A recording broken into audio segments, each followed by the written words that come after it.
On an ordinary Tuesday morning, Ethan Miller typed 3 words meant for his son at home. I miss you. One distracted second later, the message landed in the wrong inbox. Claire Anderson's inbox. The CEO who fired people for showing up 2 minutes late. Before he could unsend it, the screen flashed. Seen. His chest tightened. Then her office door opened. She crossed the floor in silence, every head turning to watch. She stopped at his desk, leaned down close enough that he could smell her perfume, and whispered just loud enough for him to hear. Say it again. Ethan kept his head down, fingers frozen over the keyboard. His heart hammered against his ribs. Claire Anderson stood less than a foot away, still leaning toward him, her expression unreadable. The entire floor had gone silent. No one typed. No one moved. Even the hum of the air conditioning seemed louder than it should have been. He forced himself to look up. Her eyes were sharp, cold, the kind of gaze that had made grown men stammer during quarterly reviews. She wore a charcoal suit, perfectly tailored, her dark hair pulled back in a way that made her seem even more severe. There was no warmth in her face, no hint of amusement, just that unblinking stare and the faint curve of her lips that could have meant anything. Miss Anderson, Ethan started, but his voice came out hoarse. He cleared his throat and tried again. That message wasn't meant for you. I'm sorry. It was an accident. She straightened, adjusting the cuff of her sleeve with deliberate slowness. Her eyes never left his. For a moment, he thought she might fire him right there in front of everyone. That was her style. Swift, public, efficient. She had let go of a senior analyst last month for missing a deadline by 30 minutes. Ethan had been with the company for 3 years, and in all that time, he had never once spoken to her directly. Now she was standing at his desk because of 3 careless words. An accident, Claire repeated, her tone flat. She glanced at his phone, still face up on the desk, the screen dark now. Then she looked back at him. Interesting. She turned and walked back toward her office without another word. The click of her heels against the polished floor was the only sound in the room. Ethan exhaled, realizing he had been holding his breath. Around him, heads began to turn back to their monitors, but he could feel the weight of their curiosity pressing down on him like a physical thing. His phone buzzed. A message from his son, Tyler. Dad, when are you coming home? Ethan stared at the screen, guilt twisting in his chest. Tyler was 7 years old, small for his age, with a gap between his front teeth and a habit of asking questions Ethan didn't always know how to answer. He had been staying with the neighbor, Mrs. Callahan, since 6:30 that morning. Ethan had promised him pancakes for breakfast, but there hadn't been time. There was never enough time. He typed back quickly. Soon, buddy. Love you. Then he set the phone face down and tried to focus on the spreadsheet in front of him. The numbers blurred together. He rubbed his eyes, then glanced toward Claire's office. The blinds were drawn. He had no idea what she was thinking, what she planned to do. Maybe nothing. Maybe she would let it go.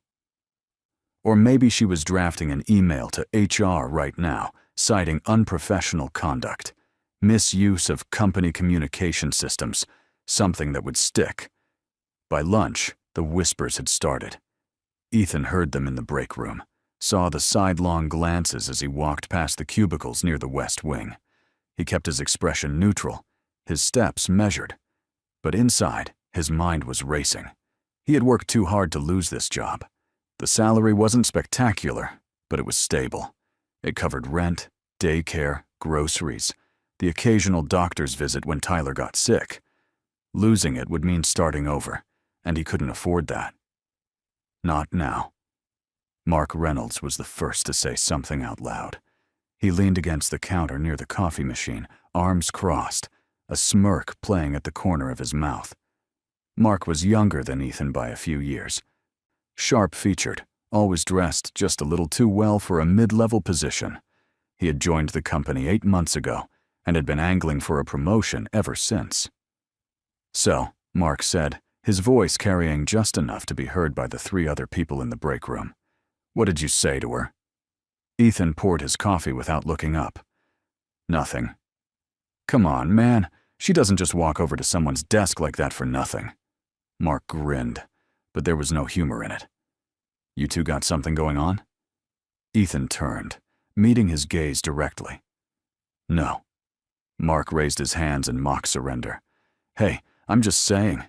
People are curious. She's never spoken to any of us like that. Makes you wonder." Ethan didn't respond. He took his coffee and walked out, leaving Mark's laughter trailing behind him. The rest of the day passed in a haze of half-finished tasks and mounting anxiety. Every time his phone buzzed, he checked it, hoping it was just Tyler, dreading that it might be HR. By 5 o'clock, his shoulders ached from tension, and his eyes burned from staring at the screen. He packed up quickly, grabbed his jacket, and headed for the elevator. The ride down was silent except for the low hum of the machinery. When the doors opened, he stepped out into the lobby and nearly collided with someone. Claire Anderson. She stood just outside the elevator bay, her coat draped over one arm, her expression as unreadable as it had been that morning. For a second, neither of them moved. Then she stepped aside, gesturing for him to pass. "Mr. Miller," she said quietly. He stopped. "Yes?" She looked at him, really looked at him.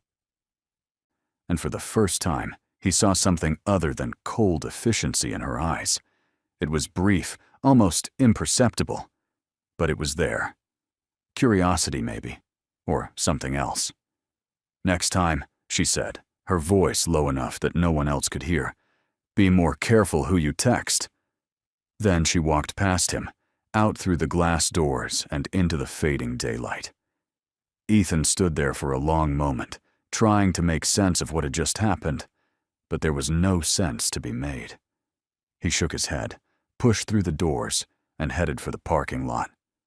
Tyler was waiting for him when he got home, sitting cross-legged on the couch with a drawing pad balanced on his knees. The neighbor had left a note on the counter. "He ate, behaved. See you tomorrow." Ethan folded the note and slipped it into his pocket, then sat down beside his son. "What are you drawing?" he asked. Tyler held up the paper. It was a house, lopsided and colorful, with 2 stick figures standing in front of it, one tall, one small. "That's us," Tyler said, pointing to each figure in turn. "You and me."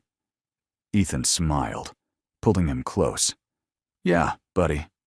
That's us." For a few minutes, the world outside didn't matter. The whispers, the stares, the cryptic words from Claire Anderson, all of it faded. But later, after Tyler had gone to bed, Ethan sat alone in the kitchen with a cold cup of coffee and the nagging feeling that something had shifted. He didn't know what it was or what it meant, but he knew one thing for certain. Tomorrow, the whispers would be louder. The whispers were louder the next morning. Ethan felt them before he even reached his desk. Eyes tracked him across the floor.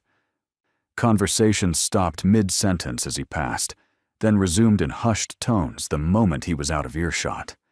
He set his bag down, logged into his computer, and tried to ignore the weight of it all. By mid-morning, the rumors had taken shape. Someone had seen Claire speak to him in the lobby. Someone else swore she had smiled at him, which was impossible because Claire Anderson didn't smile. A third person claimed they had been texting back and forth for weeks, that the message yesterday wasn't an accident at all. Ethan heard fragments of these stories as he moved through the office, each version more distorted than the last. He kept his head down and focused on his work. There was a quarterly report due by the end of the week, and he still had 2 sections to finish. The numbers were straightforward, but his mind kept drifting. Every time someone walked past his desk, he tensed, half expecting HR to call him in. But the call never came. Instead, the silence grew heavier, more oppressive. At lunch, he ate alone in his car. It was easier that way. No questions, no stares, No need to pretend everything was fine. He sat in the parking lot with a sandwich he barely tasted, watching people come and go through the glass doors of the building. Most of them were laughing, talking, living lives that didn't hinge on a single misplaced text message. He envied them. When he returned to his desk, there was a note stuck to his monitor, handwritten, unsigned. Careful who you get close to. Some people don't deserve the attention. He crumpled it and tossed it in the trash without a second thought. But the message stayed with him, a splinter lodged somewhere he couldn't reach. Mark Reynolds appeared at his cubicle just before 3. He leaned against the partition, arms crossed, that same smirk from yesterday still fixed on his face. He had a way of taking up space that made Ethan want to push back, but he didn't. He just looked up and waited. "Heard you had another run-in with the boss," Mark said casually, as if they were discussing the weather. "Lobby, right? After work?" Ethan didn't answer. He turned back to his screen, hoping Mark would take the hint and leave. He didn't. "Look, man, I'm just trying to help," Mark continued, his tone shifting to something that might have sounded sincere to someone who didn't know better. "People are talking. You know how it is. Once the gossip starts, it's hard to stop. And if it gets back to her, that people think you two have something going on, that's not going to end well for you." Ethan's jaw tightened. He saved his work, then turned to face Mark fully. "There's nothing going on. I sent a text to the wrong person. That's it." Mark raised an eyebrow. "Sure. But does everyone else believe that?" Before Ethan could respond, Mark straightened and glanced toward the executive wing. "Just saying, you might want to watch your back. People get jealous when they think someone's getting special treatment, especially when that someone is you." He walked away, leaving Ethan alone with the implication hanging in the air. Special treatment. As if Claire Anderson would ever show favoritism to anyone, let alone him. The idea was absurd, but absurd or not, it was spreading. By the end of the day, Ethan had overheard at least 3 separate conversations speculating about his relationship with the CEO. Each one painted him as either lucky or manipulative, depending on who was talking. That evening, Tyler was quieter than usual. He sat at the kitchen table, poking at his dinner with a fork, his eyes distant. Ethan watched him for a moment, then set down his own fork and leaned forward. "What's wrong, bud?" he asked gently. Tyler shrugged, still staring at his plate. "Mrs. Callahan asked if you were okay." Ethan frowned. "Why would she ask that?" "I don't know. She said you seemed tired." Tyler finally looked up, his eyes wide and serious. "Are you okay, Dad?" Ethan forced a smile. "Yeah, I'm okay. Just a lot going on at work right now. But it's nothing you need to worry about." Tyler didn't look convinced, but he nodded and went back to his dinner. Ethan watched him, guilt twisting in his chest. He had always tried to shield Tyler from the harder parts of life, the stress and uncertainty that came with being a single parent. But kids were perceptive. They picked up on things even when you tried to hide them. Later, after Tyler had gone to bed, Ethan sat on the couch with his laptop open, staring at the half-finished report on his screen. He should have been working, but his thoughts kept circling back to the conversation with Mark, the note on his monitor, the way people looked at him now. It wasn't just curiosity anymore. There was an edge to it, something sharper. His phone buzzed, a message from an unknown number. He hesitated, then opened it. "Stop making yourself look pathetic. Nobody believes you." Ethan stared at the screen, his pulse quickening. He didn't recognize the number, didn't know who had sent it, but the message was clear. Someone was watching him, someone who wanted him to know that the rumors weren't going to stop. He deleted the message and set the phone aside, but sleep didn't come easily that night. The next day, the tension escalated. Ethan arrived at work to find his desk slightly rearranged. Nothing major, just small things moved out of place. His stapler on the wrong side, his notepad turned at an odd angle. It could have been the cleaning crew, but he doubted it. Someone had been here, someone who wanted him to know. At 10, he had a meeting with his team to review the quarterly report. Mark was there, along with 3 others. The meeting should have been routine, but Mark spent most of it subtly undermining Ethan's work, pointing out minor inconsistencies, questioning his methodology. It was all framed as constructive criticism, but the intent was clear. By the time the meeting ended, Ethan's credibility had taken a hit, and everyone in the room knew it. He returned to his desk, jaw clenched, hands shaking with suppressed frustration. He wanted to confront Mark, to call him out in front of everyone, but that would only make things worse. So he sat down, opened his email, and tried to focus. An hour later, Claire Anderson walked past his desk. She didn't stop, didn't look at him, just kept moving toward the conference room at the far end of the floor.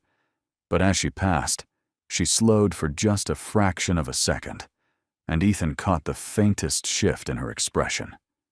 It was gone before he could identify it, but it left him unsettled. That afternoon, Mark's campaign grew bolder. He started a group chat with several colleagues, ostensibly to discuss an upcoming project, but the conversation quickly veered into gossip. Ethan wasn't included in the chat, but someone forwarded him a screenshot. The messages were blunt: speculation about his relationship with Claire, jokes about how he must have impressed her, suggestions that he was sleeping his way to the top. Ethan deleted the screenshot and closed his laptop. He couldn't do this anymore. Not today. He grabbed his jacket and left early, ignoring the curious stares as he walked out. He needed air, space, something to clear his head. He picked up Tyler from Mrs. Callahan's house and took him to the park. They sat on a bench near the playground, watching other kids run and shout. Tyler leaned against him, quiet and warm. And for a few minutes, the world felt manageable again. "Dad," Tyler said softly, "do you like your job?" Ethan looked down at him, surprised by the question. "Sometimes." "Why?" Tyler shrugged. "You just seem sad when you come home." Ethan pulled him closer, resting his chin on top of Tyler's head.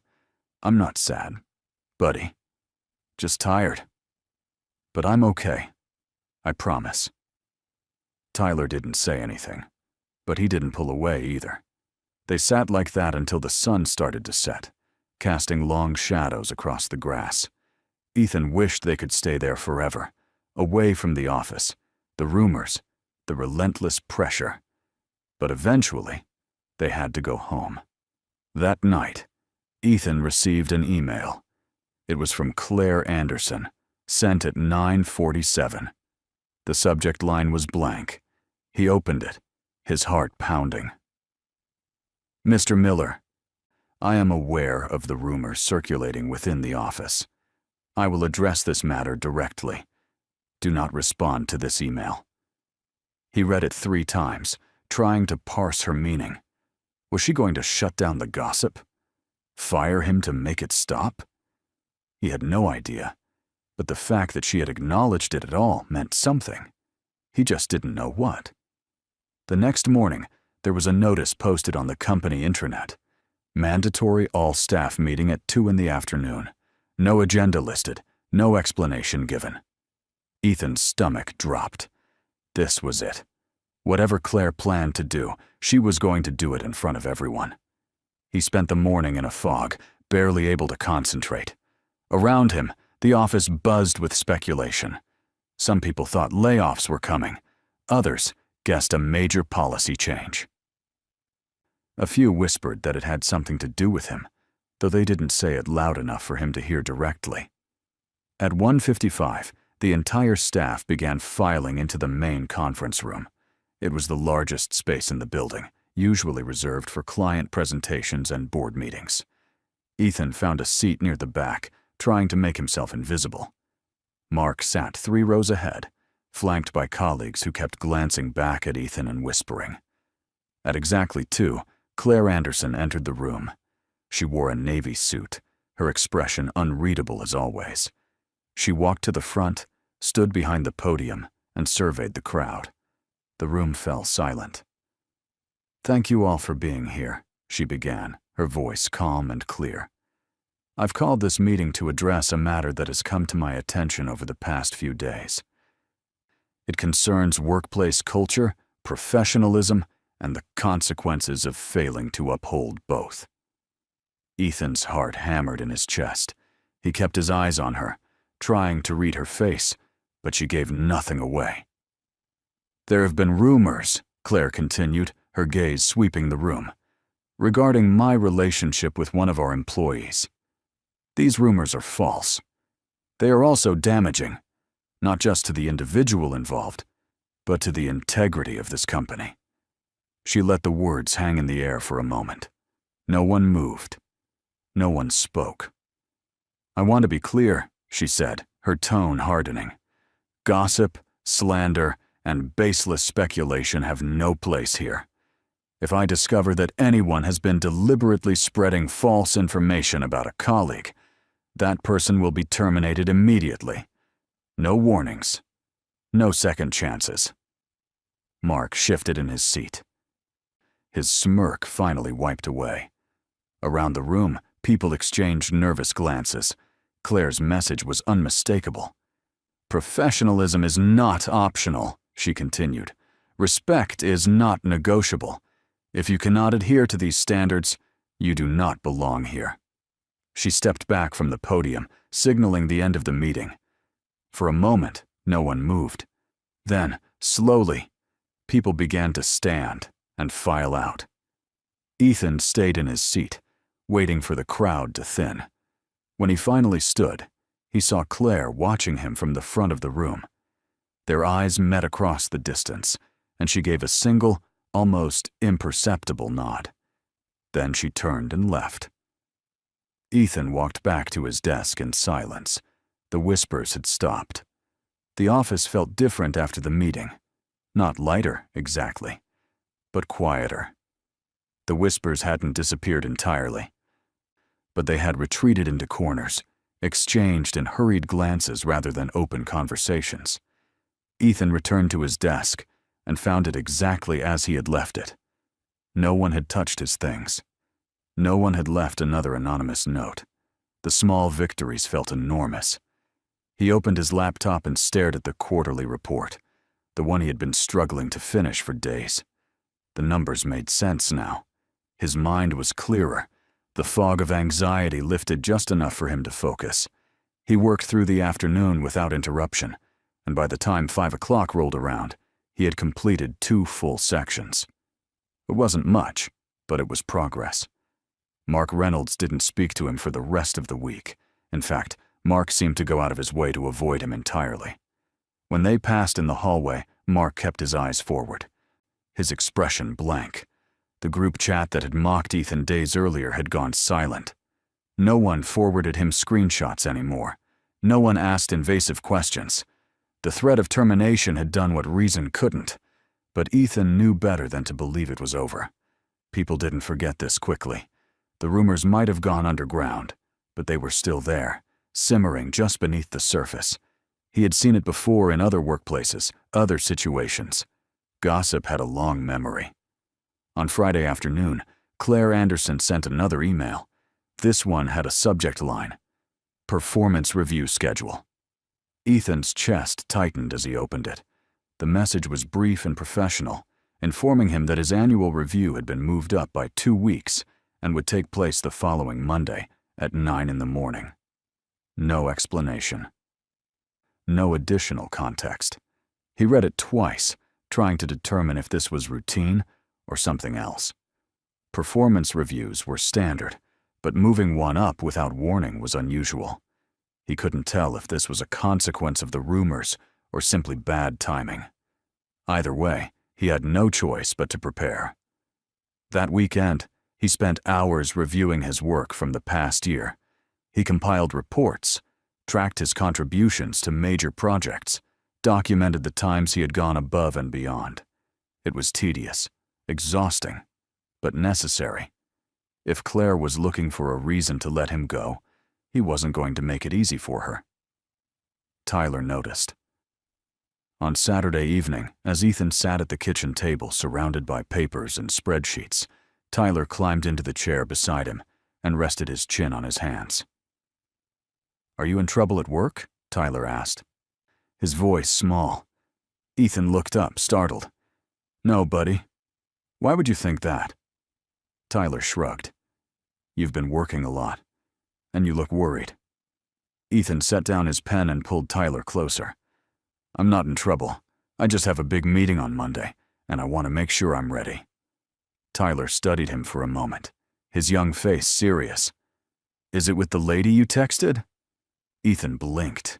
He had never told Tyler about the text, about Claire, about any of it. But kids were sharper than people gave them credit for. They picked up on things, pieced together fragments of overheard conversations. "Yeah," Ethan admitted quietly. "It's with her." Tyler nodded, as if that explained everything. "She sounds scary." Ethan couldn't help but smile. "She is. A little." "But you're not scared of her, right?"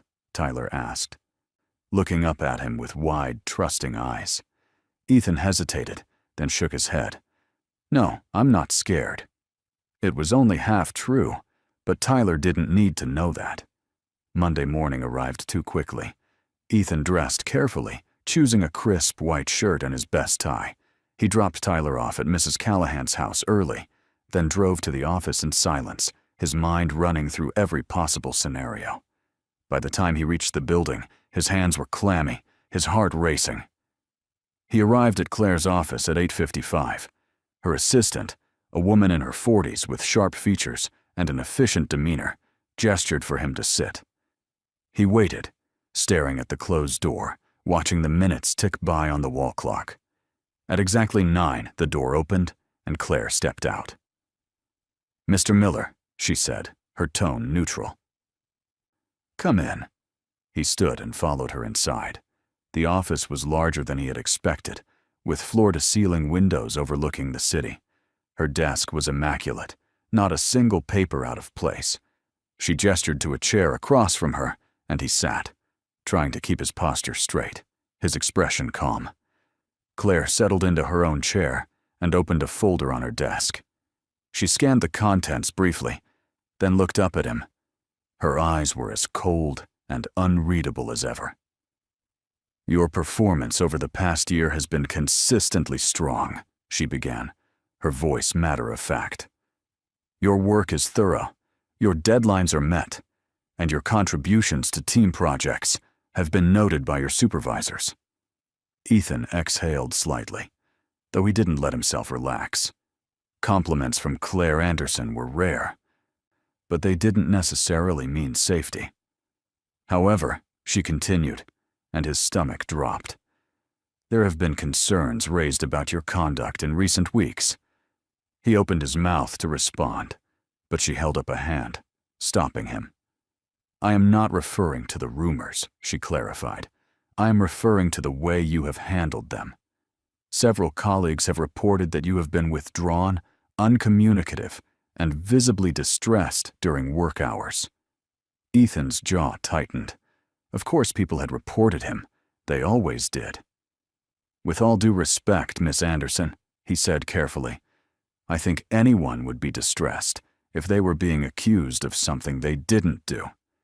She regarded him for a long moment, her expression giving nothing away. Then she closed the folder and leaned back in her chair. "I agree," she said simply. The words caught him off guard. He stared at her, unsure how to respond. "The situation you were placed in was untenable," Claire continued, "and while I addressed the broader issue publicly, I wanted to speak with you directly to ensure you understand that your position here is secure." Ethan blinked. "It is?" "Yes." She folded her hands on the desk. "The rumors were baseless and damaging. I made it clear that such behavior will not be tolerated. You are not under investigation. You are not being reprimanded. This review is simply to confirm what I already know, that you are a valuable member of this company." Relief washed over him, so strong it was almost disorienting. He had spent days convinced he was about to lose everything, and now she was telling him the opposite. "Thank you," he said, his voice rougher than he intended. "I appreciate that." Claire nodded. "However, I do have one question."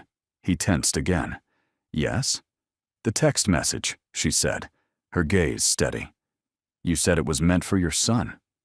Ethan nodded. "It was. Tyler, he's 7. And you sent it during work hours because I miss him," Ethan said quietly. "I drop him off early, pick him up late, and sometimes the days feel too long. So I text him, just to remind him that I'm thinking about him." For the first time since he had met her, something shifted in Claire's expression. It was subtle, barely noticeable, but it was there. A softening around the eyes, a faint easing of the line between her brows. "That's admirable," she said after a moment.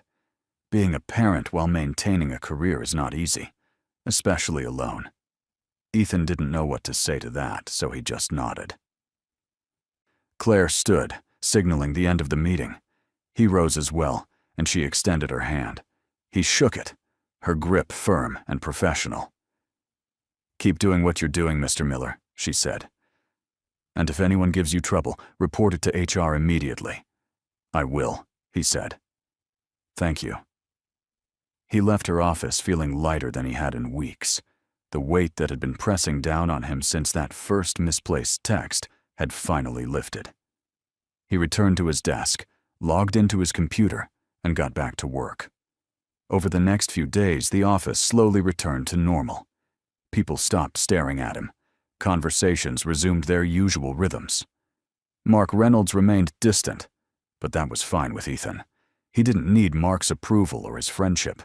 He just needed to do his job and go home to his son.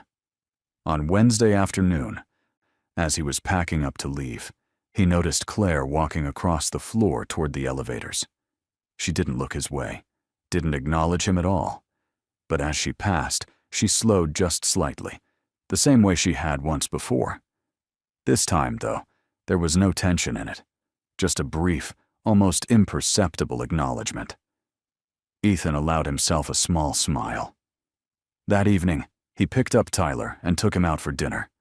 They went to a diner Tyler loved, the kind of place with red vinyl booths and oversized milkshakes. Tyler ordered a cheeseburger and fries, and Ethan watched him eat, feeling a contentment he hadn't felt in a long time. "Dad," Tyler said between bites, "are you happy now?" Ethan considered the question. Was he happy? Not entirely, but he was closer than he had been a week ago.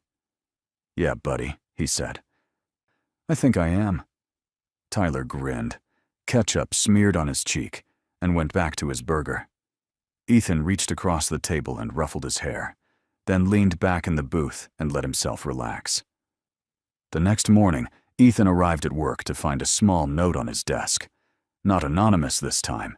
It was signed by Claire Anderson. The message was brief. "Your quarterly report was excellent. Well done."